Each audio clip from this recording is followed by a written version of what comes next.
India आजकल, सच खबर हर पल। सत्य की खोज में सर्वाधिक आवश्यक क्या है? ओशो। हेलो दोस्तों, नमस्कार। मैं हूं आईपीएस यादव और आप देख रहे हैं मेरा यूट्यूब चैनल इंडिया आजकल, सच खबर हर पल, जहां पर जारी है महान दार्शनिक परम गुरु ओशो के साथ मेरा आध्यात्मिक सफर, जिसमें मैं उनके हजारों प्रवचनों में से कोई एक शाश्वत, समसामयिक या प्रासंगिक अंश प्रस्तुत करता हूं। और यह करने के पीछे मेरा मकसद है कि आज की और आने वाली पीढ़ी ओशो जैसे महान दार्शनिक और परम गुरु ओशो को जाने, समझे, उनके क्रांतिकारी विचारों, प्रवचनों को सुने और उनके परिवर्तनकारी ध्यान कार्यक्रमों का लाभ उठाए। इस वीडियो को अंत तक जरूर देखिए। तो चलिए शुरू करते हैं आज का यह वीडियो। ओशो से प्रश्न पूछा गया कि सत्य की खोज में सर्वाधिक आवश्यक क्या है? तो ओशो ने कहा, मैं कहता हूं साहस। सत्य की खोज में स्वयं के यथार्थ को जानने का साहस सर्वाधिक आवश्यक है। मैं जैसा हूं वैसा ही स्वयं को जानना सर्वाधिक आवश्यक है, परंतु यह बहुत कठिन है। लेकिन उसके बिना सत्य में कोई गति भी संभव नहीं हो सकती। स्वयं को निर्वस्त्र और नग्न जानने से ज्यादा बड़ा तप और क्या है। लेकिन सत्य की उपलब्धि के लिए वही मूल्य चुकाना होता है। उससे ही व्यक्ति की सत्य के प्रति अभिप्सा की घोषणा होती है। स्वयं के प्रति सच्चाई ही तो सत्य के प्रति प्यास की प्रगाढ़ता की अभिव्यक्ति है। असत्य के तट से जो स्वयं को बांधे हुए हैं, वह अपनी नौका सत्य के सागर में कैसे ले जा सकेगा? वह तट ही तो बंधन है। निश्चय ही उस तट में सुरक्षा है। सुरक्षा की अतिचाही तो असत्य का गढ़ है। सत्य की सुरक्षा में सुरक्षा का मोह नहीं, वरन अज्ञात को जानने का अदम्य साहस चाहिए। सुरक्षित होने का जिसमें साहस नहीं है, वह अज्ञात का खोजी हो ही नहीं सकता। असुरक्षित होने की चुनौती को स्वीकार किए बिना कोई न तो अपने ओढ़े हुए रूपों को ही उतार सकता है और न ही उन मुखौटों से मुक्त हो सकता है जो अपनी सुरक्षा के लिए उसने पहन रखे हैं।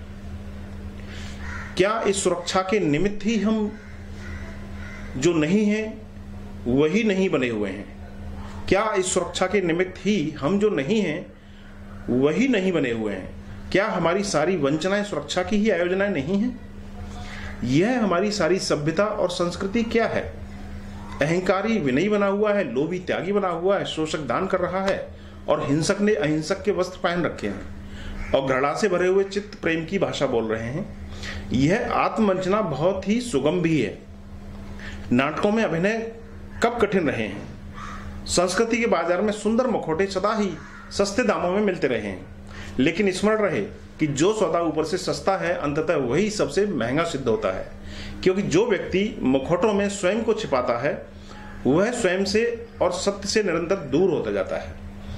तो सत्य के और उसके बीच एक अलंघ्य खाई निर्मित हो जाती है, क्योंकि उसकी आत्मा स्वयं के अनावरण के भय से ही सदा त्रस्त रहने लगती है। वह फिर स्वयं को छिपाता ही चला जाता है और वस्त्रों के ऊपर वस्त्र और मुखौटों के ऊपर मुखौटे।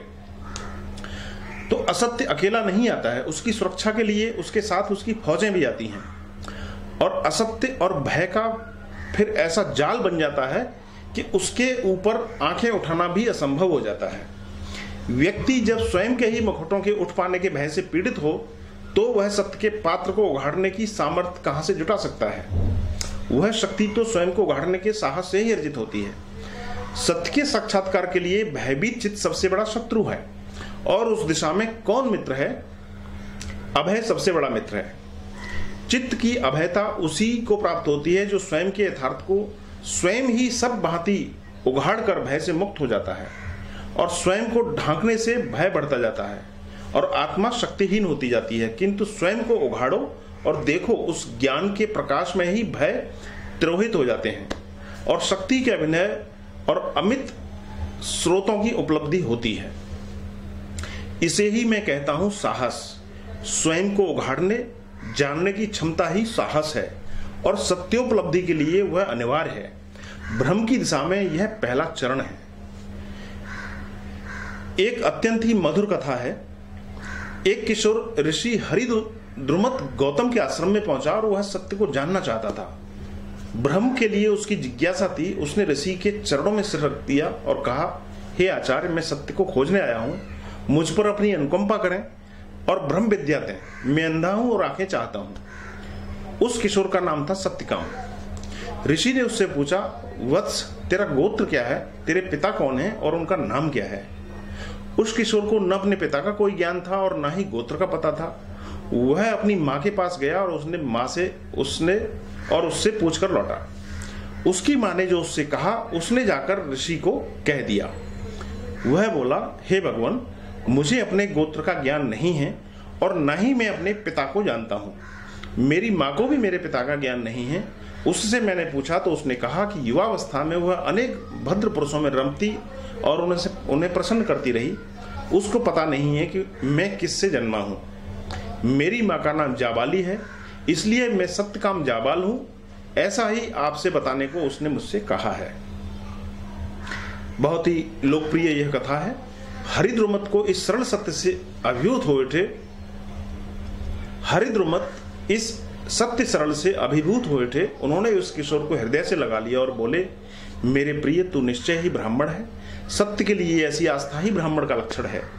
तू ब्रह्म को जरूर उपलब्ध होगा, क्योंकि जिसमें स्वयं के प्रति सच्चा होने का साहस है, सत्य स्वयं ही उसे खोजता हुआ उसके द्वार पर पहुंच जाता है। ओशो। तो दोस्तों, फिलहाल इस वीडियो में इतना ही। मिलते हैं अगले वीडियो में। आपने आखिर तक यह वीडियो देखा और आपने अपना बहुमूल्य समय निकाला, इसके लिए तहे दिल से आपका बहुत बहुत शुक्रिया, बहुत बहुत धन्यवाद। आपको ओशो का यह प्रवचन कैसा लगा कमेंट बॉक्स में जाकर के जरूर बताएं और दोस्तों में शेयर भी करें। अगर आपने मेरा यह YouTube चैनल इंडिया आजकल टीवी अभी तक सब्सक्राइब नहीं किया है तो अभी कर लें और ऑल बेल आइकॉन का बटन जरूर दबा दें, ताकि नई वीडियो की खबर आप तक तुरंत पहुंच सके। एक बार फिर आपका बहुत बहुत धन्यवाद। नमस्कार। इंडिया आजकल, सच खबर हर पल।